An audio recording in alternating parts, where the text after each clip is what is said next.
नमस्कार दोस्तों, स्वागत है आपका हमारे यूट्यूब चैनल पर। आज हम डीएलएड थर्ड सेमेस्टर के पहले प्रश्न पत्र शैक्षिक मूल्यांकन एवं नवाचार से जुड़े बहुविकल्पी प्रश्न संख्या 61 से 90 तक को विस्तार से समझेंगे, जो कि आपकी परीक्षा की दृष्टि से बहुत ही महत्वपूर्ण है। तो चलिए शुरू करते हैं। प्रश्न संख्या 61 है, मूल्यांकन क्रियात्मक पक्ष है घटनाओं मूल्यांकन का क्रियात्मक पक्ष है घटनाओं का ज्ञान, प्रतिक्रिया करना, चरित्रीकरण करना, स्वाभाविकरण करना। तो सही उत्तर है स्वाभाविकरण करना। विस्तार से समझेंगे। शैक्षिक उद्देश्यों को तीन मुख्य क्षेत्रों में बांटा जाता है। पहला है संज्ञानात्मक पक्ष, जिसके अंतर्गत ज्ञान, समझ, तर्क आता है। दूसरा है भावात्मक पक्ष, जिसके अंतर्गत भावनाएं, दृष्टिकोण, मूल्य आते हैं। तीसरा है क्रियात्मक पक्ष, जिसके अंतर्गत शारीरिक क्रियाएं, कौशल और आदतें आती हैं। क्रियात्मक पक्ष शारीरिक कौशल और क्रियाओं से जुड़ा होता है। इसका सबसे ऊंचा स्तर है स्वाभाविकरण करना। स्वाभाविकरण करना का अर्थ समझिए, जब कोई क्रिया, आदत या कौशल इतने अभ्यास से सीख लिया जाए कि वह व्यक्ति के स्वभाव का हिस्सा बन जाए, तो उसे करते समय उसे कोई विशेष प्रयास करना ना पड़े, यानी कौशल स्वचालित और स्वाभाविक हो जाए। उदाहरण से समझिए। पहला उदाहरण समझिए, जैसे साइकिल चलाना। शुरुआत में बच्चा संतुलन बनाने की कोशिश करता है, लेकिन अभ्यास करते करते वह बिना सोचे समझे आराम से साइकिल चला लेता है। यह स्वाभाविकरण है। दूसरा उदाहरण हस्तलेखन। पहले विद्यार्थी को अक्षर सही लिखने पर ध्यान देना पड़ता है, लेकिन धीरे धीरे लिखना उसकी आदत बन जाता है और वह बिना सोचे सुंदर लिख पाता है। तीसरा उदाहरण है संगीत वादन। एक विद्यार्थी जब वाद्य यंत्र बजाना सीखता है, तो शुरुआत में हर नोट पर ध्यान देता है। अभ्यास के बाद वह सजगता से संगीत बजा लेता है, जैसे वह उसकी आदत और स्वभाव का हिस्सा हो। चौथा उदाहरण आप समझिए, टाइपिंग कौशल। शुरू में हर अक्षर खोज कर दबाना पड़ता है, बाद में बिना देखे ही स्वाभाविक रूप से टाइप करना आने लगता है। तो इस प्रकार मूल्यांकन का क्रियात्मक पक्ष उच्च उच्चतम स्तर स्वाभाविकरण करना है, जहाँ कोई क्रिया या कौशल व्यक्ति के स्वभाव में समाहित हो जाती है। आगे चलते हैं। प्रश्न संख्या 62, शैक्षिक उद्देश्यों को बालक द्वारा किस सीमा तक प्राप्त कर लिया गया है, यह ज्ञात करने की व्यवस्थित प्रक्रिया को मूल्यांकन की संज्ञा दी जाती है। यह परिभाषा दी है टार्सन एंड एडम्स ने, दांडेकर महोदय ने, जे राइट्स ने, ब्रेडफोल्ड एवं मॉर्डॉक ने। तो सही उत्तर है दांडेकर महोदय ने। विस्तार से समझेंगे। मूल्यांकन का मूल अर्थ समझिए। शिक्षा में मूल्यांकन का उद्देश्य केवल अंक देना नहीं है, बल्कि यह देखना है कि शैक्षिक उद्देश्यों को विद्यार्थी ने किस हद तक प्राप्त किया है। दांडेकर की परिभाषा के अनुसार मूल्यांकन एक व्यवस्थित प्रक्रिया है। इसका मकसद यह पता लगाना है कि शिक्षक द्वारा तय किए गए उद्देश्यों को छात्र ने कितना हासिल किया है। इस परिभाषा की खास बातें हैं। पहला, उद्देश्य आधारित, यानी मूल्यांकन हमेशा उद्देश्यों से जुड़ा होता है। दूसरा है सीखने की सीमा, यह मापता है कि बच्चा कितना सीख पाया है। तीसरा है व्यवस्थित, मूल्यांकन किसी भी तरह का अनुमान नहीं बल्कि योजनाबद्ध प्रक्रिया है। जैसे गणित में लक्ष्य, यदि शैक्षिक उद्देश्य है कि बच्चा 2 अंकों वाली संख्याओं को जोड़ना सीख ले, और परीक्षा में यदि बच्चा 20 में से 18 जोड़ के सवाल सही करता है, तो इसका अर्थ है उसने उद्देश्य लगभग पूरी तरह से हासिल कर लिया है। यह मूल्यांकन से ही पता चलता है। दूसरा उदाहरण, भाषा शिक्षण में उद्देश्य। यदि उद्देश्य है कि विद्यार्थी 5 वाक्यों में अपना परिचय लिख सके, अगर बच्चा 5 में से 4 वाक्य सही लिखता है, तो यह दर्शाता है कि उसने 80% उद्देश्य हासिल कर लिया है। इन दोनों उदाहरणों में हम उद्देश्यों की प्राप्ति की सीमा जानने के लिए मूल्यांकन का सहारा लेते हैं। निष्कर्ष इसका निकलता है कि दांडेकर की परिभाषा यह स्पष्ट करती है कि मूल्यांकन केवल परीक्षा या अंक देना नहीं है, बल्कि यह एक व्यवस्थित प्रक्रिया है, जिसके द्वारा पता चलता है कि शैक्षिक उद्देश्यों की प्राप्ति किस स्तर तक हुई है। आगे चलते हैं। प्रश्न संख्या 63 है, निम्नलिखित में से कौन मूल्यांकन प्रक्रिया का आवश्यक अंग नहीं है? शैक्षिक उद्देश्य, सीखने के अनुभव, व्यवहारिक परिवर्तन, छात्रों की योग्यता का वांछित स्तर। तो सही उत्तर है छात्रों की योग्यता का वांछित स्तर। विस्तार से समझेंगे। मूल्यांकन एक व्यवस्थित प्रक्रिया है। इसमें मुख्य रूप से 3 आवश्यक अंग होते हैं। शैक्षिक उद्देश्य, सबसे पहले हम यह तय करते हैं कि हमें छात्रों को क्या सिखाना है। जैसे विद्यार्थी को 2 अंक के जोड़ करना सिखाना है, या विद्यार्थी एक कहानी अपने शब्दों में सुना सके, ऐसा उसे सिखाना है। सीखने के अनुभव के अंतर्गत क्या आता है कि उद्देश्य को पूरा करने के लिए विद्यार्थी को गतिविधियां व अनुभव दिए जाते हैं। जैसे जोड़ सिखाने के लिए गणितीय खेल, अभ्यास प्रश्न, समूह गतिविधि आदि। और तीसरा व्यवहारिक परिवर्तन, सीखने के बाद विद्यार्थियों में जो परिवर्तन आता है वही मूल्यांकन का आधार होता है। जैसे बच्चा पहले 5+7 जोड़ नहीं कर पाता था, अब आसानी से कर लेता है। यह व्यवहार में वास्तविक बदलाव है। अब इसमें देखेंगे छात्रों की योग्यता का वांछित स्तर क्यों आवश्यक नहीं है, क्योंकि छात्रों की योग्यता का वांछित स्तर कोई स्वतंत्र अंग नहीं है। यह तो शैक्षिक उद्देश्यों और सीखने के अनुभव से स्वाभाविक रूप से जुड़ा हुआ परिणाम है। असल में जब हम शैक्षिक उद्देश्य तय करते हैं तो उसी समय हम यह भी तय कर लेते हैं कि छात्रों को किस स्तर तक पहुंचना है। इसलिए यह अलग से मूल्यांकन की प्रक्रिया का अंग नहीं माना जाता है। उदाहरण से समझे। मान लीजिए हमारा उद्देश्य बच्चे को 10 तक की संख्याओं का जोड़ करना सिखाना है। शैक्षिक उद्देश्य हमारा क्या हुआ? जोड़ करना सिखाना। सीखने का अनुभव क्या है? बच्चे को कंचे गिनवाना और जोड़ के खेल खिलाना।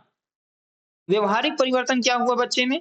बच्चा अब 6+3=9 को सही बता देता है। अब यह योग्यता का वांछित स्तर उद्देश्य के साथ ही जुड़ा हुआ है। यह अलग से मूल्यांकन का अंग नहीं है। निष्कर्ष इसका निकलता है कि मूल्यांकन प्रक्रिया में 3 मुख्य आवश्यक अंग हैं। पहला शैक्षिक उद्देश्य, दूसरा सीखने के अनुभव, तीसरा व्यवहार में परिवर्तन। जबकि छात्रों की योग्यता का वांछित स्तर कोई अलग से अंग नहीं है, बल्कि उद्देश्यों और परिणामों का ही हिस्सा है। आगे चलते हैं। प्रश्न संख्या 64 है। भौतिक मापन है निश्चित, स्थिर, अस्थिर या अनिश्चित? तो सही उत्तर है स्थिर। विस्तार समझेंगे। भौतिक मापन का अर्थ क्या है? जब हम किसी वस्तु या पदार्थ की भौतिक विशेषताएं जैसे लंबाई, वजन, समय, तापमान, दूरी, क्षेत्रफल आदि को मापते हैं तो उसे भौतिक मापन कहते हैं। ये मापन विज्ञान और गणित के सिद्धांतों पर आधारित होते हैं। भौतिक मापन की विशेषताएं होती हैं जैसे स्थिर, इसका मापन बार बार मापने पर लगभग समान आता है। निष्पक्ष, इसमें व्यक्ति की सोच या राय का असर नहीं होता है। वैज्ञानिक, या उपकरणों और सूत्रों के आधार पर किया जाता है। विश्वसनीय, परिणाम पर हमेशा भरोसा किया जा सकता है। इसलिए भौतिक मापन को स्थिर कहा जाता है, क्योंकि यदि आप एक ही वस्तु का वजन 5 बार तराजू पर करेंगे तो लगभग समान परिणाम मिलेगा। इस स्थिरता के कारण भौतिक मापन भरोसेमंद होता है। उदाहरण से समझिए। किसी स्केल से पेंसिल की लंबाई मापी गई 10 सेंटीमीटर, दूसरी बार मापा गया 10.1 सेंटीमीटर, तीसरी बार मापा गया 9.9 सेंटीमीटर। परिणाम लगभग समान, यह स्थिरता दर्शाता है। दूसरा, वजन का मापन। तराजू पर सेब का वजन बार बार करने पर लगभग 200 ग्राम ही आएगा, यह भी स्थिर मापन है। तीसरा, समय का मापन। घड़ी से 1 मिनट या 1 घंटा मापने पर हर बार समान ही मिलेगा, यानी स्थिरता बनी रहती है। निष्कर्ष निकालता है कि भौतिक मापन हमेशा स्थिर होता है। इसका कारण यह है कि यह वैज्ञानिक और वस्तुनिष्ठ आधार पर किया जाता है, न कि किसी की व्यक्तिगत राय या भावना से। इसलिए सही उत्तर है स्थिर। आगे चलते हैं। प्रश्न संख्या 65 है। दक्षता आधारित मूल्यांकन है सतत मूल्यांकन, व्यापक मूल्यांकन, अ और ब दोनों, या ये सभी? तो सही उत्तर है अ और ब दोनों। विस्तार से समझिए। दक्षता आधारित मूल्यांकन का अर्थ है क्या? विद्यार्थी ने जिस कौशल या दक्षता को सीखा है उसे कितनी हद तक सीखा है, इसका मापन करना। दक्षता आधारित मूल्यांकन की 2 विशेषताएं होती हैं। सतत मूल्यांकन, कंटिन्यूअस इवेल्युएशन, इसका मतलब है कि बच्चे का मूल्यांकन केवल एक बार परीक्षा में न होकर पूरे सत्र वर्ष में बार बार किया जाए, ताकि शिक्षक यह जान सके कि विद्यार्थी ने धीरे धीरे सीखने में कितना सुधार किया है। उदाहरण समझिए। हर अध्याय के बाद छोटा टेस्ट लेना। कक्षा में गतिविधियों जैसे वाचन, गणितीय प्रश्न हल करना, चित्र बनाना के दौरान मूल्यांकन करना। दूसरा है व्यापक मूल्यांकन, कॉम्प्रिहेंसिव इवेल्युएशन। इसका मतलब है कि मूल्यांकन केवल पढ़ाई तक सीमित न होकर बच्चे के संपूर्ण विकास, ज्ञानात्मक, भावात्मक, क्रियात्मक पक्ष को कवर करे। उदाहरण समझिए। पढ़ाई के साथ साथ खेल, कला, रचनात्मक गतिविधियां, सामाजिक व्यवहार, अनुशासन, सहयोग, भावना आदि का भी आकलन करना। उदाहरण समझिए, मान लीजिए शैक्षिक उद्देश्य से बच्चा सरल हिंदी वाक्य पढ़ और समझ सके। सतत मूल्यांकन, शिक्षक हर हफ्ते छोटे छोटे पाठ पढ़वा कर देखता है कि बच्चा कितना समझ रहा है। व्यापक मूल्यांकन, शिक्षक केवल पाठ पढ़ने की क्षमता ही नहीं देखता, बल्कि यह भी देखता है कि बच्चा कहानी से क्या सीखता है, समूह में पढ़ते समय सहयोग कैसे करता है और क्या वह अपने जीवन से जोड़कर विचार व्यक्त कर सकता है। इस प्रकार दक्षता आधारित मूल्यांकन बराबर सतत मूल्यांकन प्लस व्यापक मूल्यांकन है। निष्कर्ष इसका निकलता है कि दक्षता आधारित मूल्यांकन विद्यार्थी के सीखने की क्षमता और वास्तविक दक्षताओं पर केंद्रित होता है, और यह न तो केवल एक प्रकार का परीक्षण है और न ही केवल किताबों तक सीमित है। इसलिए यह सतत भी है और व्यापक भी है। तो सही उत्तर होगा आ और ब दोनों। आगे चलते हैं। प्रश्न संख्या 66, भावात्मक पक्ष में उद्देश्यों को शामिल किया जाता है, मान्यताओं में, चारित्रिक गुणों में, अभिवृत्तियों में, या ये सभी। तो सही उत्तर है ये सभी। विस्तार से समझिए। शैक्षिक उद्देश्यों को तीन मुख्य क्षेत्रों में बांटा जाता है, जिसके अंतर्गत संज्ञानात्मक पक्ष, ज्ञान समझ और तर्क आते हैं। भावात्मक पक्ष, जिसके अंतर्गत भावनाएं, दृष्टिकोण, मूल्य और व्यवहार आते हैं। क्रियात्मक पक्ष, जिसके अंतर्गत शारीरिक कौशल और क्रियाएं आती हैं। भावात्मक पक्ष का संबंध बच्चे की भावनाओं, दृष्टिकोण, मूल्यों और आचरण से है। इसमें वे सभी बातें आती हैं जो बच्चे के व्यक्तित्व और चरित्र निर्माण से जुड़ी हों। भावात्मक में इसमें शामिल उद्देश्य, पहला है मान्यताएं, बच्चा किन बातों को सत्य मानता है और किस सिद्धांत को अपनाता है। जैसे सत्य बोलना अच्छा है, शिक्षा जीवन में जरूरी है, ये सभी मान्यताएं हैं। चारित्रिक गुण, अच्छे गुण, नैतिकता, अनुशासन, ईमानदारी, सहयोग की भावना। उदाहरण, छात्र समय पर कार्य करना सीखें, टीम वर्क में सहयोग करें, ये सभी चारित्रिक गुण के अंतर्गत है। अभिवृत्तियां, किसी चीज, व्यक्ति या स्थिति के प्रति सकारात्मक या नकारात्मक दृष्टिकोण। जैसे विज्ञान के प्रयोगों के प्रति रुचि रखना, खेल कूद में भाग लेने का उत्साह, दूसरों की मदद करने की प्रवृत्ति, ये सभी आवृत्तियों के अंतर्गत आते हैं। इसलिए भावनात्मक पक्ष में ये तीनों उद्देश्य आते हैं और सही उत्तर होगा ये सही। उदाहरण से समझिए, अगर शिक्षक बच्चे को सफाई रखना सिखाता है तो यह अभिवृत्ति है। अगर बच्चा सत्य और अहिंसा को जीवन का नियम बनाता है तो यह मान्यता है। अगर बच्चा ईमानदारी और सहयोग का पालन करता है तो यह चारित्रिक गुण है। निष्कर्ष निकलता है कि भावात्मक पक्ष शिक्षा का वह क्षेत्र है जो मूल शिक्षा, नैतिकता, दृष्टिकोण और व्यक्तित्व के विकास से जुड़ा है। इसमें मान्यताएं, चारित्रिक गुण, अभिवृत्तियां ये सभी शामिल होती हैं। तो सही उत्तर होगा ये सभी। आगे चलते हैं। प्रश्न संख्या 67 है, प्राथमिक कक्षाओं में किस मूल्यांकन प्रविधि का प्रयोग किया जाता है? जांच सूची, निरीक्षण, संचयी आलेख, रेटिंग स्कूल। तो सही उत्तर है निरीक्षण। विस्तार से समझे। प्राथमिक कक्षा की विशेषता होती है कि इस स्तर पर बच्चे छोटे होते हैं और ये लिखित परीक्षा या औपचारिक टेस्ट के माध्यम से अपनी क्षमता को पूरी तरह व्यक्त नहीं कर पाते। उनका सीखना अधिकतर खेल गतिविधि और व्यवहार के माध्यम से दिखाई देता है। निरीक्षण विधि, ऑब्जर्वेशन मेथड क्या है? शिक्षक बच्चों की गतिविधियों, बोलचाल, भागीदारी, आदतों और व्यवहार को ध्यान से देखकर मूल्यांकन करता है। यह सबसे सरल, सहज और प्रभावी तरीका है छोटे बच्चों का मूल्यांकन करने का। निरीक्षण क्यों उपयुक्त है? बच्चों के व्यवहार को प्रत्यक्ष देखा जा सकता है इसमें। बच्चे दबाव में नहीं रहते, वे स्वाभाविक रूप से अपनी क्षमता दिखाते हैं। शिक्षक को बच्चे की तुरंत प्रगति और कठिनाइयां समझ में आ जाती हैं। उदाहरण के लिए जैसे भाषा सीखना, शिक्षक यह देखता है कि बच्चा कविता सुनाने में हिस्सा लेता है या नहीं और कितने शब्द सही बोल पाता है। दूसरा जैसे उदाहरण गणित सीखना, बच्चा गिनती करते समय वस्तुओं का सही उपयोग करता है या नहीं। तीसरा जैसे सामाजिक व्यवहार, बच्चा दोस्तों के साथ मिलकर खेलता है या नहीं, दूसरों की मदद करने में रुचि रखता है या नहीं। ये सब शिक्षक निरीक्षण से ही जान सकता है। निष्कर्ष इसका आता है कि प्राथमिक स्तर पर मूल्यांकन लिखित परीक्षा पर आधारित नहीं होना चाहिए। यहाँ निरीक्षण सबसे उपयुक्त प्रविधि है। इसके माध्यम से शिक्षक बच्चों की सीखने की गति, आदतें, सामाजिक कौशल और रुचियां अच्छी तरह से समझ सकता है। सही उत्तर इसका निरीक्षण है।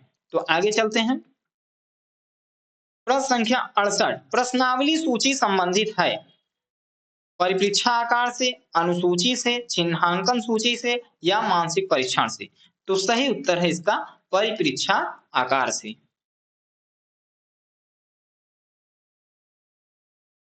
आगे चलते हैं। प्रश्न संख्या 69 है। साक्षात्कार संबंधित है प्रश्नावली से, अनुसूची से, चिन्हांकन सूची से, मानसिक पत्र से।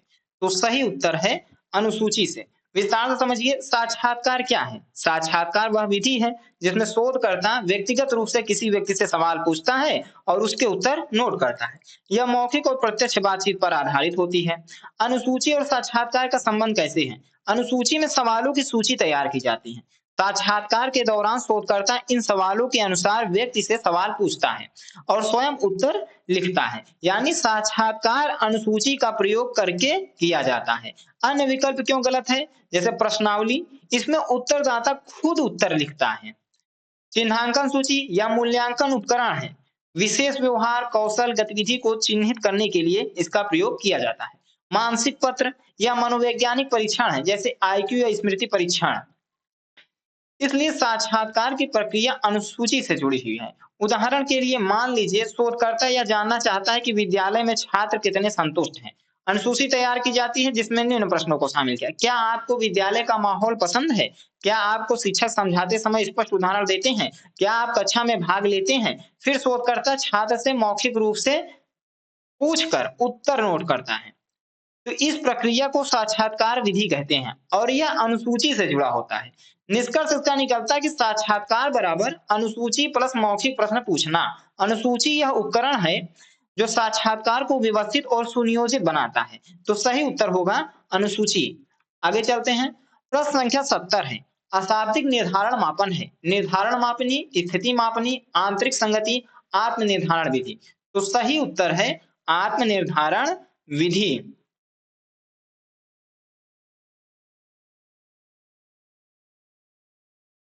आगे चलते हैं। प्रश्न संख्या 71 है। शिक्षण, अधिगम और मूल्यांकन एक दूसरे से संबद्ध हैं। पूरक रूप से, घनिष्ठ रूप से, आवश्यक रूप से या इनमें से कोई नहीं। तो सही उत्तर है घनिष्ठ रूप से। विस्तार से समझिए शिक्षण क्या है। शिक्षक द्वारा योजना बनाकर विद्यार्थियों को ज्ञान, कौशल और दृष्टिकोण प्रदान करना, यही शिक्षण है। अधिगम क्या है? विद्यार्थी द्वारा ज्ञान, कौशल और मूल्य को आत्मसात करना, यही अधिगम है। मूल्यांकन क्या है? यह जांचने की प्रक्रिया है कि विद्यार्थी ने शिक्षण के माध्यम से कितना अधिगम प्राप्त किया। शिक्षण, अधिगम और मूल्यांकन का संबंध घनिष्ठ संबंध है। ये तीनों अलग अलग नहीं है बल्कि एक दूसरे से गहराई से जुड़े हैं। शिक्षक का उद्देश्य केवल पढ़ाना नहीं बल्कि यह देखना भी है कि विद्यार्थी ने क्या क्या सीखा और कितना सीखा। मूल्यांकन के परिणाम सीधे अधिगम की गुणवत्ता और शिक्षण की प्रभावशीलता को दर्शाते हैं। उदाहरण से समझिए, गणित में जोड़ सिखाना। तो शिक्षण में हम शिक्षक बच्चों को जोड़ के नियम समझाता है और अधिगम में बच्चे जोड़ करना सीखते हैं और मूल्यांकन में शिक्षक देखता है कि बच्चे सही जोड़ कर पा रहे हैं या नहीं। दूसरा उदाहरण लीजिए, भाषा अधिगम में शिक्षण में शिक्षक कविता पढ़ाने का तरीका सिखाता है। अधिगम बच्चे कविता को समझते हैं और याद करते हैं और मूल्यांकन में शिक्षक मौखिक या लिखित परीक्षा के माध्यम से सीखने का स्तर जांचता है। इस प्रकार शिक्षण, अधिगम, मूल्यांकन एक दूसरे से घनिष्ठ रूप से जुड़ा हुआ है। निष्कर्ष इसका यह निकलता है कि शिक्षण, अधिगम और मूल्यांकन अलग नहीं है बल्कि एक दूसरे के पूरक और अविभाज्य भाग हैं। मूल्यांकन शिक्षण और अधिगम की गुणवत्ता और प्रभावशीलता को मापता है। तो सही उत्तर है घनिष्ठ। आगे चलते हैं। प्रश्न संख्या 72। मूल्यांकन के द्वारा ज्ञात किया जाता है व्यक्ति के अधिगम स्तर को, समाज के अधिगम स्तर को, छात्र के अधिगम स्तर के, या ये सभी। तो सही उत्तर है छात्र के अधिगम स्तर को। विस्तार से समझिए। पहला ऑप्शन है व्यक्ति के अधिगम स्तर को। यह विकल्प आंशिक रूप से सही लगता है क्योंकि व्यक्ति भी अधिगम करता है, लेकिन शैक्षिक मूल्यांकन मुख्य रूप से व्यक्ति के व्यक्तिगत उपलब्धि की नहीं बल्कि छात्र के शैक्षिक स्तर को परखता है। व्यक्ति शब्द बहुत व्यापक है, किसी भी उम्र, पेशे या स्थिति वाला व्यक्ति हो सकता है, जबकि मूल्यांकन विशेष रूप से शिक्षण अधिगम प्रक्रिया में छात्र पर केंद्रित होता है। दूसरा ऑप्शन है समाज के अधिगम स्तर को। समाज के अधिगम स्तर का पता किसी सामाजिक सर्वेक्षण, शोध या डेटा अध्ययन से लगाया जा सकता है। शैक्षिक मूल्यांकन का प्रत्यक्ष उद्देश्य समाज की सामूहिक अधिगम स्थिति को मापना नहीं होता बल्कि यह तो छात्र की प्रगति को मापता है। तीसरा ऑप्शन है छात्र के अधिगम स्तर को। यही सही उत्तर है। शिक्षा छात्र शास्त्र में मूल्यांकन का अर्थ है यह पता लगाना कि छात्र ने दिए गए शैक्षिक उद्देश्यों को किस सीमा तक प्राप्त कर लिया है। मूल्यांकन के माध्यम से हम छात्र के ज्ञान, कौशल, आवृत्ति और व्यवहार से में हुए परिवर्तन को मापते हैं। उदाहरण के लिए यदि किसी छात्र को गणित में 100 में से 50 अंक मिले, तो यह छात्र के अधिगम स्तर को दर्शाता है, न कि पूरे समाज या किसी व्यक्ति के जीवन के हर पहलू को। और चौथा ऑप्शन है ये सभी। यह विकल्प आकर्षक लग सकता है, लेकिन यह गलत है। मूल्यांकन का दायरा समाज या सभी व्यक्तियों के स्तर तक नहीं जाता, बल्कि छात्रों की सीखने की स्थिति तक ही सीमित हो जाता है। आगे चलते हैं। प्रश्न संख्या 73, मूल्यांकन उपकरण को कहा जाता है वैध, अवैध, आ और ब दोनों, या इनमें से कोई नहीं। तो सही उत्तर है वैध। विस्तार से समझिए। पहला ऑप्शन है वैध। जब भी हम किसी विद्यार्थी के अधिगम स्तर को मापते हैं तो हमें ऐसे उपकरण की आवश्यकता होती है जो सही परिणाम दे सके। यदि उपकरण वही मापता है जिसके लिए उसे बनाया गया है, तो उसे उन्हें वैध उपकरण कहते हैं। उदाहरण से समझिए, जैसे गणित का टेस्ट केवल गणित के ज्ञान और कौशल को मापे, न कि भाषा की कठिनाई के कारण छात्र उस सवाल को हल न कर सके। यदि प्रश्न पत्र विषय के अनुरूप और उद्देश्यों के अनुसार है तो वैध मूल्यांकन उपकरण कहलाएगा। इसीलिए मूल्यांकन उपकरण को हमेशा वैध होना चाहिए। दूसरा ऑप्शन है अवैध। यदि कोई उपकरण उस उद्देश्य को नहीं माप पाता जिसके लिए उसे बनाया गया है, तो वह अवैध होता है। उदाहरण के लिए गणित की परीक्षा में कठिन अंग्रेजी भाषा का उपयोग, जिससे छात्र की भाषा क्षमता तो मापी जाएगी, पर गणित क्षमता नहीं, इसलिए अवैध उपकरण उपयोगी नहीं होते। तीसरा ऑप्शन है आ और ब दोनों। यह विकल्प गलत है, क्योंकि एक ही उपकरण एक साथ वैध और अवैध नहीं हो सकता। वह या तो सही या वैध होगा, या दूसरा गलत या अवैध होगा।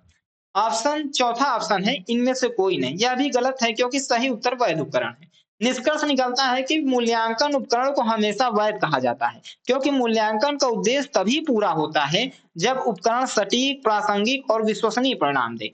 आगे चलते हैं। प्रश्न संख्या 74, निम्नलिखित में से कौन से परीक्षण की विश्वसनीयता ज्ञात करने की विधि नहीं है? परीक्षण, पुनः परीक्षण, अर्ध विच्छेदन, मानक त्रुटि, समांतर प्रारूप विधि। तो सही उत्तर है मानक त्रुटि। विस्तार से समझिए। सबसे पहले समझे विश्वसनीयता क्या है। विश्वसनीयता का अर्थ है परीक्षण बार बार प्रयोग करने पर लगभग समान और स्थिर परिणाम देना।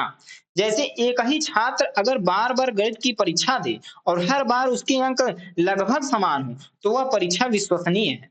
अब विकल्पों को देखेंगे। पहला ऑप्शन है परीक्षण पुनः परीक्षण विधि, टेस्ट रिटेस्ट मेथड। इसमें एक ही परीक्षण को एक ही समूह पर 2 बार लागू किया जाता है। अब दोनों बार के अंकों का सहसंबंध निकाला जाता है। यदि दोनों बार के परिणाम मिलते जुलते हैं तो परीक्षण विश्वसनीय है। यह एक मान्य विधि है। दूसरा ऑप्शन है अर्ध विच्छेदन विधि, यानी स्प्लिट हाफ मेथड। इसमें एक ही टेस्ट को 2 बराबर भागों में बांटकर अंकों का सहसंबंध निकाला जाता है। यदि दोनों हिस्सों के परिणाम समान हैं तो परीक्षण विश्वसनीय है। यह भी विश्वसनीयता ज्ञात करने की मान्य विधि है।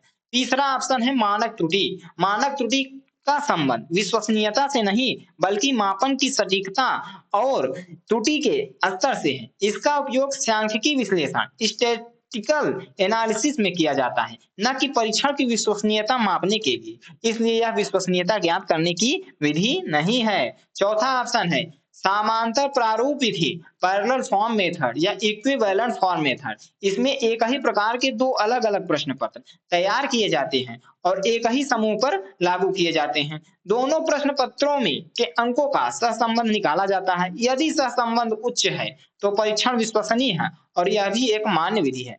निष्कर्ष इसका निकलता है कि परीक्षण की विश्वसनीयता ज्ञात करने की 3 प्रमुख विधियां हैं: परीक्षण, पुनः परीक्षण विधि, अर्ध विच्छेदन विधि और समांतर प्रारूप विधि। मानक त्रुटि विश्वसनीयता मापने की विधि नहीं है। आगे चलते हैं। प्रश्न संख्या 75 है, वस्तुनिष्ठ परीक्षण वह है जिसमें प्रत्येक परीक्षण किसी प्रश्न के उत्तर या निष्पादन को देखकर एक निश्चित निष्कर्ष पर पहुंचते हैं। यह परिभाषा किसने दी है? क्रॉनबैक ने, बेट ने, पियरल्स ने या इविल्स ने? तो सही उत्तर है क्रॉनबैक ने। विस्तार से समझेंगे। वस्तुनिष्ठ परीक्षण क्या है? वस्तुनिष्ठ परीक्षण वह होता है जिसमें उत्तर स्पष्ट, निश्चित और एक ही तरह से जांचे जाती हैं। इसमें परीक्षक की व्यक्तिगत राय, पक्षपात या धारणा का कोई स्थान नहीं होता। जैसे बहुविकल्पी प्रश्न, एमसीक्यू, सही गलत प्रश्न, ट्रू एंड फॉल्स, मिलान करना, मैचिंग, रिक्त स्थान भरना, फिल इन द ब्लैंक्स, इन प्रश्नों के उत्तर स्पष्ट और निश्चित होता है, जिससे हर परीक्षक वही निष्कर्ष पर पहुंचेगा। क्रॉनबेक का योगदान के बारे में जानेंगे। क्रॉनबेक एक प्रसिद्ध शैक्षिक मनोवैज्ञानिक थे। उन्होंने वस्तुनिष्ठ परीक्षण की परिभाषा दी, जिसमें उन्होंने कहा कि वह परीक्षण वस्तुनिष्ठ है जिसमें प्रत्येक परीक्षक किसी उत्तर या निष्पादन को देखकर एक निश्चित और समान निष्कर्ष पर पहुंचे। इसका मतलब यह है कि अगर 100 अलग-अलग शिक्षक एक ही उत्तर जांचे, तो परिणाम एक जैसा होना चाहिए। आगे चलते हैं। प्रश्न संख्या 76 है, निम्नलिखित में से कौन अच्छे परीक्षण की विशेषता नहीं है? विश्वसनीयता, वैधता, संक्षिप्तता या वस्तुनिष्ठता? तो सही उत्तर है संक्षिप्तता। विस्तार से समझेंगे। अच्छे परीक्षण की विशेषताएं क्या-क्या होनी चाहिए? एक अच्छा परीक्षण वह होता है जो विद्यार्थी की वास्तविक अधिगम स्थिति को सही, स्पष्ट, निष्पक्ष तरीके से माप सके। इसके लिए उसे कुछ आवश्यक गुण होने चाहिए। पहला गुण विश्वसनीयता होनी चाहिए उसमें। अगर एक ही छात्र कई बार परीक्षा दे और हर बार लगभग समान अंक आए, तो वह परीक्षण विश्वसनीय कहलाता है। यानी परीक्षण स्थिर और एक जैसा परिणाम देने वाला होना चाहिए। दूसरा गुण वैधता होनी चाहिए उसमें। परीक्षण वही मापे जिसके लिए उसे बनाया गया हो। जैसे गणित की परीक्षा सिर्फ गणितीय क्षमता को मापे, न कि भाषा कौशल को। अगर टेस्ट अपने उद्देश्यों के अनुसार परिणाम देता है, तो वह वैध है। तीसरा गुण वस्तुनिष्ठता होनी चाहिए उसमें। उत्तरों के मूल्यांकन में परीक्षक की व्यक्तिगत राय या पक्षपात न हो। जैसे एमसीक्यू या सही गलत प्रश्नों में हर परीक्षक समान अंक देगा। यह एक अच्छे परीक्षण की मुख्य विशेषता है। चौथा गुण संक्षिप्तता। यह अच्छे परीक्षण का आवश्यक विशेषता नहीं है। संक्षिप्तता का अर्थ है टेस्ट छोटा या बहुत कम प्रश्नों वाला हो। लेकिन एक अच्छा टेस्ट छोटा हो यह जरूरी नहीं है। कभी-कभी सटीक और वैध परिणाम के लिए टेस्ट लंबा भी होना चाहिए। इसलिए संक्षिप्तता अच्छे परीक्षण की अनिवार्य विशेषता नहीं मानी जाती है। निष्कर्ष इससे निकलता है कि अच्छे परीक्षण की मुख्य विशेषताएं हैं विश्वसनीयता, वैधता और वस्तुनिष्ठता। लेकिन संक्षिप्तता यानी टेस्ट को छोटा होना इसका आवश्यक गुण नहीं है। इसलिए सही उत्तर संक्षिप्तता है। आगे चलते हैं। प्रश्न संख्या 77, जब कोई परीक्षण वही मापता है जो उसके मापन का प्रयोजन होता है, तो परीक्षण कहा जाता है वैध, प्रमाणिक, विश्वसनीय या वस्तुनिष्ठ? तो सही उत्तर है वैध। आगे चलते हैं। प्रश्न संख्या 78 यानी 78, कोई परीक्षण उस सीमा तक वैध है जहां तक वह मूल्यांकन के उद्देश्यों का मापन करता है। यह कथन है गिलफोर्ड का, डॉक्टर एस वर्मा का, फ्रोमेन का या क्रॉनबेक का? तो सही उत्तर है गिलफोर्ड का। आगे चलते हैं। प्रश्न संख्या 79 है, पुनर्बलन की विधियां हैं सतत मूल्यांकन में पुनर्बलन, मानसिक मूल्यांकन में पुनर्बलन, आ और ब दोनों? तो सही उत्तर या इनमें से कोई नहीं। तो सही उत्तर है आ और ब दोनों। विस्तार से समझेंगे। सबसे पहले पुनर्बलन क्या है इसके बारे में जानेंगे। पुनर्बलन का अर्थ है विद्यार्थी के सीखने के व्यवहार को प्रोत्साहित करना, बनाए रखना, सही दिशा देना। जब छात्र किसी कार्य को सही करता है और उसे तुरंत प्रतिक्रिया या पुरस्कार मिलता है, तो उसकी सीख मजबूत होती है। शिक्षा मनोविज्ञान में पुनर्बलन को अधिगम की एक आवश्यक प्रक्रिया माना जाता है। अब विकल्पों से समझें। पहला विकल्प है सतत मूल्यांकन में पुनर्बलन। इसका मतलब क्या है? सतत मूल्यांकन का अर्थ है शिक्षण प्रक्रिया के दौरान बार-बार मूल्यांकन करना। इसमें शिक्षक तुरंत प्रतिक्रिया देकर छात्रों को सही दिशा में मार्गदर्शन करता है। जैसे कक्षा में रोजाना प्रश्न पूछना और सही उत्तर पर छात्र की प्रशंसा करना, गृहकार्य की जांच करके तुरंत फीडबैक देना। यह पुनर्बलन की एक प्रभावी विधि है। दूसरा ऑप्शन है मानसिक मूल्यांकन में पुनर्बलन। मासिक मूल्यांकन का अर्थ है प्रत्येक महीने के अंत में छात्रों का मूल्यांकन करना। इसमें छात्र की प्रगति देखी जाती है और जहां कमी है वहां सुधार के उपाय बताए जाते हैं। यह भी विद्यार्थियों को लगातार सीखने और सुधारने की प्रेरणा देता है। तीसरा ऑप्शन है आ और ब दोनों। सही उत्तर यही है क्योंकि पुनर्बलन की विधियां सतत और मासिक दोनों प्रकार के मूल्यांकन में लागू की जाती है। चौथा ऑप्शन है इनमें से कोई नहीं। यह गलत है क्योंकि वास्तव में दोनों ही विधियां पुनर्बलन का हिस्सा है। निष्कर्ष, पुनर्बलन सीखने की मजबूती और सुधार का साधन है। यह सतत मूल्यांकन और मानसिक मूल्यांकन दोनों के माध्यम से किया जाता है। इसलिए सही उत्तर होगा आ और ब दोनों। आगे चलते हैं। प्रश्न संख्या 80। परिवर्तन प्रकृति का एक नियम है, शाश्वत, निश्चित, अनिश्चित या इनमें से कोई नहीं। तो सही उत्तर है शाश्वत। विस्तार से समझिए। पहले समझिए परिवर्तन का नियम क्या है। इस संसार में हर वस्तु, हर स्थिति परिवर्तनशील है। प्रकृति में स्थिरता नहीं है, बल्कि परिवर्तन ही स्थायी है। यही कारण है कि ऋतुएं बदलती हैं, दिन रात का चक्र चलता है, इंसान जन्म लेता है और बढ़ता है, और समाज और विचार बदलते रहते हैं। ऑप्शन पहला ऑप्शन है शाश्वत। शाश्वत का अर्थ है जो हमेशा बना रहता है, जो कभी समाप्त नहीं होता। परिवर्तन प्रकृति का ऐसा ही शाश्वत नियम है जो हर समय और हर युग और हर परिस्थिति में बना रहता है। जैसे विज्ञान का नियम, ऊर्जा नष्ट नहीं होती, केवल रूप बदलती है। जीवन में बालक जवान बनता है, जवान वृद्ध बनता है, इसीलिए परिवर्तन को शाश्वत नियम कहा गया है। दूसरा ऑप्शन निश्चित। निश्चित का अर्थ है जो तय हो, जो बदल ना सके। लेकिन यहाँ केवल निश्चित कहना अधूरा है, क्योंकि परिवर्तन केवल निश्चित नहीं, बल्कि शाश्वत और सार्वभौमिक है। तीसरा ऑप्शन है अनिश्चित। यह गलत है। परिवर्तन अनिश्चित नहीं होता, बल्कि यह तो एक सुनिश्चित और शाश्वत सत्य है। चौथा ऑप्शन है इनमें से कोई नहीं। यह भी गलत है, क्योंकि सही उत्तर मौजूद है शाश्वत। निष्कर्ष इसका निकलता है कि परिवर्तन प्रकृति का अविनाशी और शाश्वत नियम है।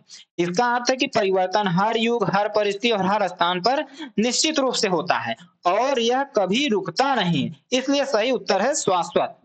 आगे चलते हैं। प्रश्न संख्या 81। नवाचार का निर्माण किया जाता है बौद्धिक आधार पर, सामाजिक आधार पर, मनोवैज्ञानिक आधार पर, ये सभी। तो सही उत्तर है मनोवैज्ञानिक आधार पर। आगे चलते हैं। प्रश्न संख्या 82 है। प्रार्थना स्थल की गतिविधियां हैं स्वच्छता, राष्ट्रीय गीत, सदविचार, ये सभी। तो सही उत्तर है ये सभी। विस्तार से समझेंगे। प्रार्थना स्थल का उद्देश्य क्या होता है। छात्रों में नैतिक, सामाजिक और शैक्षिक मूल्य विकसित करना, अनुशासन, स्वच्छता और देशभक्ति की भावना पैदा करना, सकारात्मक सोच और सद्विचार विकसित करना। ऑप्शन एक है स्वच्छता। स्वच्छता, प्रार्थना स्थल को साफ सुथरा रखना, छात्रों को कूड़ा न फैलाने देना। दूसरा ऑप्शन है राष्ट्रीय गीत, राष्ट्रभक्ति की भावना विकसित करने के लिए। तीसरा ऑप्शन है सद्विचार, छात्रों को अच्छे विचार और नैतिक शिक्षा देना। निष्कर्ष निकलता है कि इसका प्रार्थना स्थल केवल मंत्र पढ़ने या गीत गाने का स्थान नहीं है। यह स्वच्छता, राष्ट्रीय भावना और नैतिक शिक्षा सभी को जोड़ता है। इसलिए सही उत्तर है ये सभी। आगे चलते हैं। प्रश्न संख्या 83। पाठ सहगामी क्रियाओं को बांटा जा सकता है 4 अंगों में, 2 अंगों में, 5 अंगों में, 7 अंगों में। सही उत्तर है 2 अंगों में। विस्तार से समझिए। पाठ सहगामी क्रिया क्या है। ये वह गतिविधियां हैं होती हैं जो पाठ्यक्रम के साथ साथ छात्रों के संपूर्ण विकास में योगदान देती है। इन्हें मुख्य रूप से 2 अंगों में बांटा जा सकता है। पहला, अंतर्गत पाठ सहगामी क्रियाएं। ये गतिविधियां सीधा कक्षा और पाठ्यक्रम से जुड़ी होती हैं, जैसे समूह चर्चा, ग्रुप डिस्कशन, प्रोजेक्ट कार्य, प्रयोगशाला कार्य, होमवर्क और असाइनमेंट। बाह्य पाठ सहगामी क्रिया क्या है। ये गतिविधियां पाठ्यक्रम के बाहर होती हैं, लेकिन शिक्षा के उद्देश्य को समर्थन देती हैं, जैसे स्कूल की वार्षिक प्रतियोगिताएं, खेल कूद, सांस्कृतिक कार्यक्रम, स्कूल यात्रा। निष्कर्ष इसका निकलता है कि पाठ सहगामी क्रियाओं को 2 मुख्य रूप से बांटा जा सकता है, अंतर्गत और बाह्य। यह विभाजन इसलिए महत्वपूर्ण है क्योंकि यह शिक्षक और विद्यार्थी दोनों को गतिविधियों को संगठित और उद्देश्यपूर्ण ढंग से संचालित करने में मदद करता है। आगे चलते हैं। प्रश्न संख्या 84 है। शिक्षण से तात्पर्य है सिखाना, पढ़ना, शिक्षा प्रदान करना, ये सभी। सही उत्तर है ये सभी। विस्तार से समझिए शिक्षण क्या है। शिक्षण एक सक्रिय प्रक्रिया है जिसमें शिक्षक और विद्यार्थी दोनों भाग लेते हैं। इसका उद्देश्य विद्यार्थी को ज्ञान, कौशल और मूल्यों से लैस करना होता है। पहला ऑप्शन है सिखाना। शिक्षण का पहला और मुख्य भाग है सिखाना, जैसे शिक्षक गणित का सूत्र समझा रहा है। दूसरा ऑप्शन है पढ़ना। पढ़ना भी शिक्षण का हिस्सा है। शिक्षक केवल जानकारी देने तक सीमित नहीं है, बल्कि विद्यार्थियों को स्वतंत्र रूप से पढ़ने और सीखने के लिए प्रोत्साहित करता है। उदाहरण से समझिए, छात्र पाठ पुस्तक से किसी विषय का अध्ययन कर रहे हैं, शिक्षक उन्हें अध्ययन की तकनीक और मार्गदर्शन दे रहे हैं। तीसरा ऑप्शन है शिक्षा प्रदान करना। यह शिक्षण का व्यापक दृष्टिकोण है। केवल पढ़ाना और सिखाना ही नहीं, बल्कि विद्यार्थियों के संपूर्ण विकास के लिए ज्ञान, कौशल और मूल्यों और नैतिकता का हस्तांतरण करना। जैसे शिक्षक छात्र को विज्ञान, गणित और भाषा के साथ-साथ सहयोग, अनुशासन और नैतिक मूल्य भी सिखा रहे हैं। निष्कर्ष क्या है इसका निकलता कि शिक्षण में सिखाना, पढ़ना और शिक्षा प्रदान करना सभी शामिल है। इसलिए सही उत्तर है ये सभी। आगे चलते हैं। प्रश्न संख्या 85। शिक्षण एक है, प्रक्रिया, व्यवहार, संबंध या इनमें से कोई नहीं। तो सही उत्तर है प्रक्रिया। आगे चलते हैं। प्रश्न संख्या 86 है। शिक्षण सीखने के लिए है, प्रेरणा, पथ प्रदर्शन, पथ निर्देशन या ये सभी। तो सही उत्तर है ये सभी। विस्तार से समझिए। शिक्षण का उद्देश्य क्या है? शिक्षण का मुख्य उद्देश्य है विद्यार्थी को सीखने में सक्षम बनाना। सीखने के लिए केवल जानकारी देना ही पर्याप्त नहीं है, बल्कि इसे सीखने योग्य और रुचिकर बनाना भी आवश्यक है। शिक्षण कैसे सीखने में सहायता करता है? प्रेरणा। सीखने की प्रक्रिया में छात्रों को उत्साहित और प्रेरित करना आवश्यक है। उदाहरण से समझिए। शिक्षक छात्र को कहता है, अगर आप यह प्रयोग सफलतापूर्वक करेंगे तो आप विज्ञान को बेहतर समझ पाएंगे। इससे छात्र सीखने के लिए सक्रिय और उत्सुक होता है। दूसरा ऑप्शन है पथ प्रदर्शन। शिक्षण छात्रों के सीखने का सही तरीका और प्रक्रिया दिखाता है। उदाहरण के लिए गणित से गणित में किसी सूत्र को हल शिक्षक पहले उदाहरण देकर समझाता है। विज्ञान के प्रयोग में शिक्षक चरणबद्ध तरीके से प्रयोग करता है। तीसरा ऑप्शन है पथ निर्देशन। शिक्षक केवल रास्ता दिखाने तक ही सीमित नहीं रहता, बल्कि छात्रों को सही दिशा में मार्गदर्शन भी करता है। जैसे छात्र गलत हल कर रहे हैं तो शिक्षक सही हल की ओर मार्गदर्शन करता है। प्रोजेक्ट या असाइनमेंट में आवश्यक दिशा निर्देश देता है। निष्कर्ष इसका निकलता है कि शिक्षण सीखने की प्रक्रिया में 3 तरह से मदद करता है। प्रेरणा, छात्र को सीखने के लिए उत्साहित करना। पथ प्रदर्शन, सही तरीका और प्रक्रिया दिखाना। पथ निर्देशन, मार्गदर्शन और सुधार प्रदान करना। इसलिए सही उत्तर है ये सभी। आगे चलते हैं। प्रश्न संख्या 87।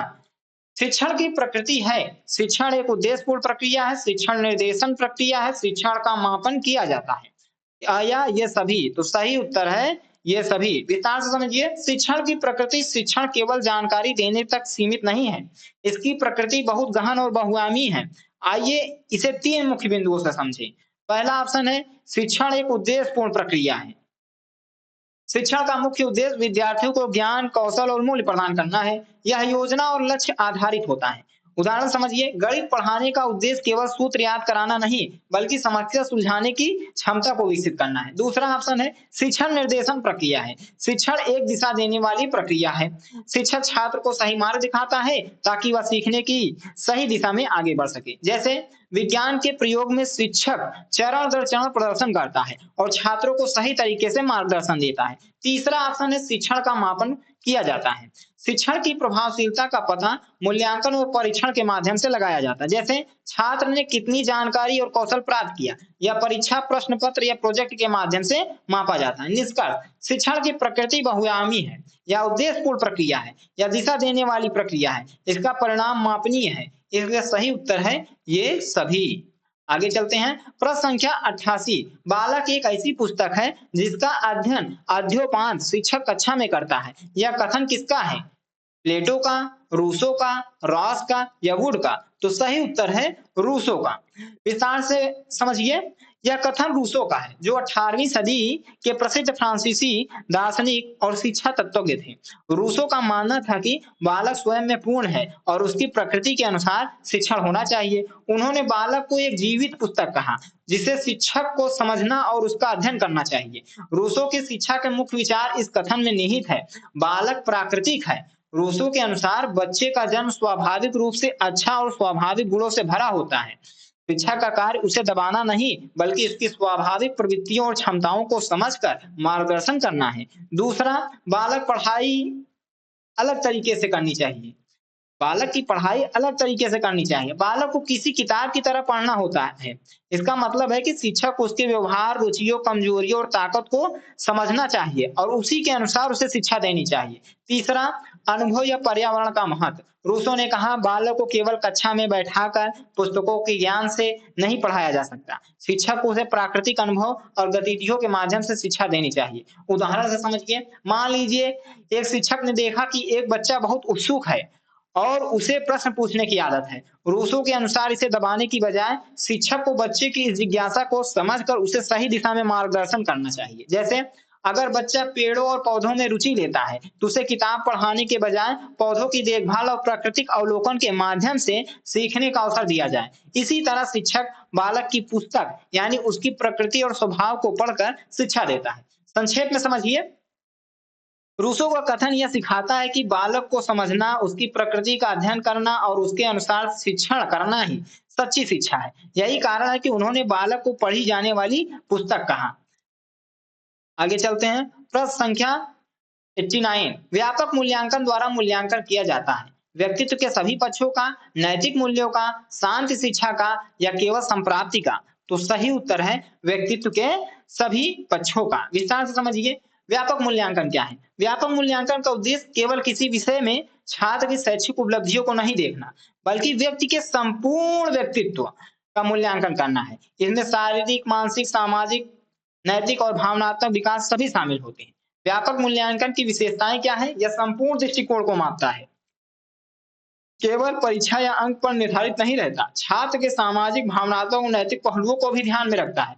यह शिक्षण प्रक्रिया और छात्र की विकास यात्रा को संतुलित रूप से मापता है। मान लीजिए कि एक स्कूल में छात्र रीता है। रीता का शैक्षणिक पक्ष है, गणित विज्ञान में रीता ने अच्छे अंक प्राप्त किए। रीता का सामाजिक पक्ष है, वह अपने दोस्तों के साथ मिलकर काम कर सकती है और सहयोग की भावना रखती है। रीता का भावनात्मक पक्ष है, कठिन परिस्थिति में भी धैर्य और संयम दिखाती है। रीता का नैतिक पक्ष है, वह हमेशा सच बोलती है और दूसरों की मदद करती है। रीता का शारीरिक पक्ष है कि खेलों में सक्रिय और स्वस्थ रहती है। यदि केवल परीक्षा के अंकों को देखा जाए तो उसके व्यक्तित्व के बाकी गुणों का मूल्यांकन नहीं होगा, लेकिन व्यापक मूल्यांकन इन सभी पहलुओं को ध्यान में रखता है। निष्कर्ष इसका निकलता है कि व्यापक मूल्यांकन एक ऐसा तरीका है जिसमें छात्र के व्यक्तित्व के सभी पक्षों, शैक्षणिक, सामाजिक, भावनात्मक, नैतिक और शारीरिक को देखा और मापा जाता है। इसलिए इसका उत्तर है व्यक्तित्व के सभी पक्षों का। तो साथियों, ये थे प्रश्न संख्या 61 से 89 तक के बहुविकल्पी प्रश्न। अगर आपको यह वीडियो पसंद आई हो तो इसे लाइक करें, चैनल को सब्सक्राइब करना न भूलें। तो मिलते हैं इसकी अगली कड़ी में। धन्यवाद।